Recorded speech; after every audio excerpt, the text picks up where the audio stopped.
A very good evening to you wherever you are. My name is Sandra Esinamapeno and I'm here for business. Let's start from the IMF. And the International Monetary Fund IMF board has finally passed the country on its last review assessment to aid program completion. This means that the board has successfully concluded the 7 and 8 reviews, bringing the program to an end. The development comes after a meeting this afternoon to review the last assessments by the IMF. This implies that government is now free of conditions and restrictions which affected some of its policies. However, this did not come easy as the fund raised issues with debts, treasury single accounts and expenditure on the upcoming 2020 general elections.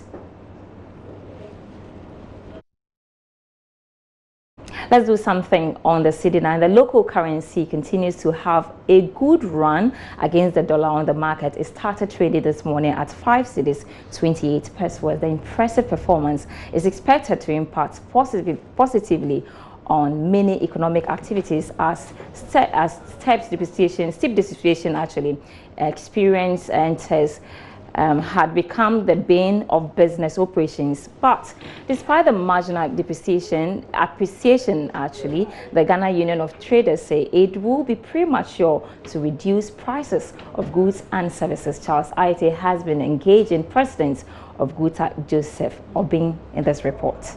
President of the Ghana Union of Traders Association, Dr. Joseph Obeng, says projecting a drop in prices of goods and services after the cedi's recent appreciation is premature. The local currency has performed impressively against the dollar over the past week, trading on Wednesday morning at 5 cedis 28 pesewas compared to about 5 cedis 90 pesewas last Tuesday. But speaking to Joy Business, Dr. Joseph Obeng explained that traders would have to recoup their losses before considering any price reduction. Then we have some losses to recoup, and if we have not been able to do all that, we factor the losses that we've made in the past into our present pricing. Unless this thing is sustained, and then in future, if we are buying again and then the price is the rate is lower, then of course this comes so natural. Meanwhile, GUTA has impressed on the Bank of Ghana as well as government to check cases of holding the currency's appreciation could be sustained. We then have to find a way not to allow pilfering of this out of the system. However, the structural issues facing the country, which always leads to an increase in the amount of dollars in demand by businesses and individuals, should be tackled. This has contributed to the perennial depreciation of the cedi in the last quarter of 2018 and the first quarter of 2019. Some analysts have argued that if that problem is not addressed, then the challenge would persist and may not end anytime soon. Still on the cedi, economist Courage Mate is, however, blaming the cedi's performance on structural lapses in the economy. He said until fundamentals are addressed, the country will be back to the same place within a matter of time.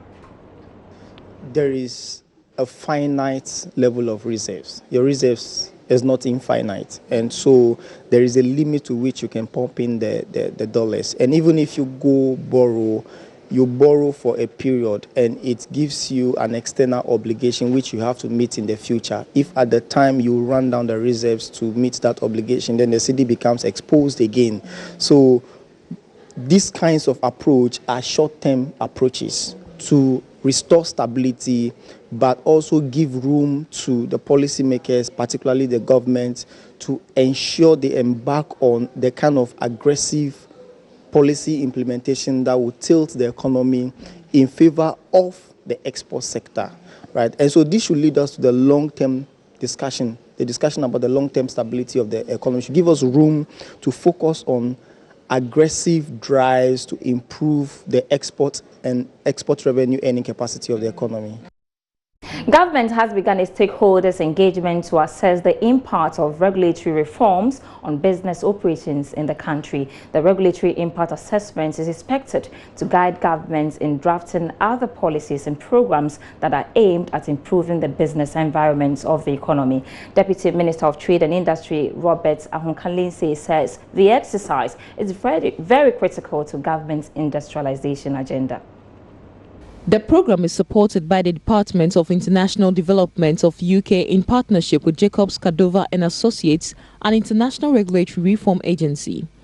This is to ensure that the rules that govern business activities have a basis in sound economic, social and environmental analysis. It is also to ensure that the country's regulations support economic transformation and job creation. Deputy Minister for Trade and Industry Robert Ahunkalinse explains. Allows you to assess the impact of any single regulation you want to put in place before you put it in place in a manner that is inclusive, so you get as many parts of the nation involved, in a manner that allows you to have the impact so that hopefully, and the design is that you don't put the wrong regulations in place to hurt you.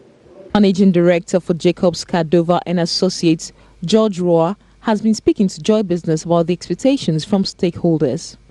One of the things we will be stressing and pointing out is how can stakeholders help the government to make better decisions based on evidence, and to help the government to make these decisions and making them to be to bear benefits to these stakeholders and the economy in general. Stakeholders at the engagement are the Ghana Revenue Authority, Registrar General's Department, AGI and other private sector agencies. Ebenezer Sabote's report for Joy Business.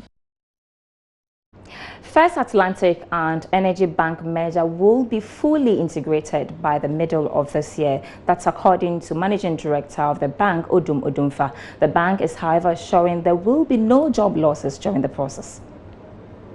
It's ongoing. We have a plan to conclude the system integration in 6 months. We're not at the end of the 3rd month yet. So we have about 3.5 months to go.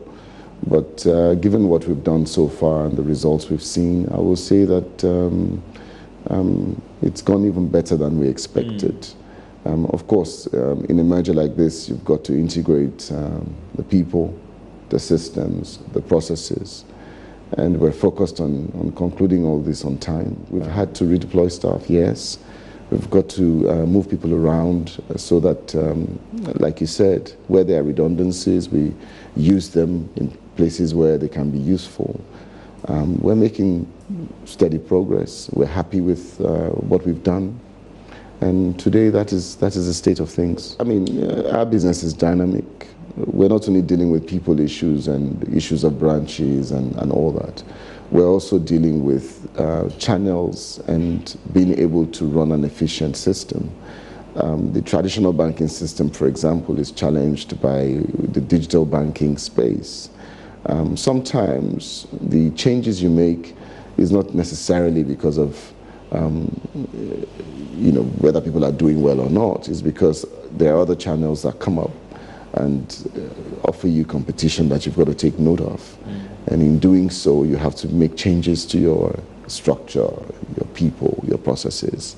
So for us today, we're happy with the people we have. Now, Cocoa Board has signed a new $300 million facility to boost cocoa production in the country. The details in our local summaries next. Commission has warned it will sanction owners of buildings that are over 10 years that have not been inspected and rewired. The Commission has served notice. It has begun the enforcement of the Electrical Wiring Regulations 2008, which was passed in 2012.